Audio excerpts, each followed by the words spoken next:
నేను ఎక్కువ ఎంటర్టైన్ చేయడం కానీ ఎంటర్టైనింగ్ షోస్ చేయడం వల్ల సో ఇక్కడ కూడా నాకు అదే కావాలి, ఇక్కడ కూడా ఎక్స్పెక్ట్ చేస్తాను. నేను క్రైమ్ థ్రిల్లర్ ఏదైనా చేజులు యాక్షన్లు కార్లు ఇలా గాల్లో ఎగిరి ట్రై చేశాను అనుకోండి, బాగా చేయొచ్చు, బట్ యాక్సెప్టెన్స్లో తీసుకోవడానికి నమ్మబుద్ధి కాదు కదా. అది ధోని క్రికెట్ ఆడితేనే అందం, అట్లా అట్లా కొన్ని కొన్ని ఉంటాయి కదా, కొన్ని స్టాండర్డ్గా ప్రింట్ అయిపోయి ఉంటాయి, మనకు అలవాటు అది.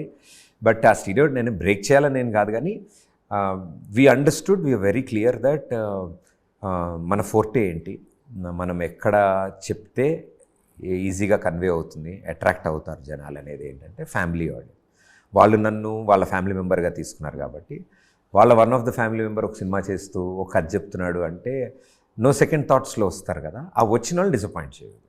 నేను అలా వచ్చి నేను క్రైమ్ థ్రిల్లర్ చేశాను అనుకోండి, అప్పుడు ఈగో హర్ట్ అవుతుంది, ఎందుకురా నీకు అవసరమా అంటారు కదా. అందుకని వాళ్ళు నన్ను ఎలా చూద్దాం అనుకుంటున్నారో, ఎలాంటి సినిమాలో చూద్దాం అనుకుంటున్నారో అలాంటి సినిమా.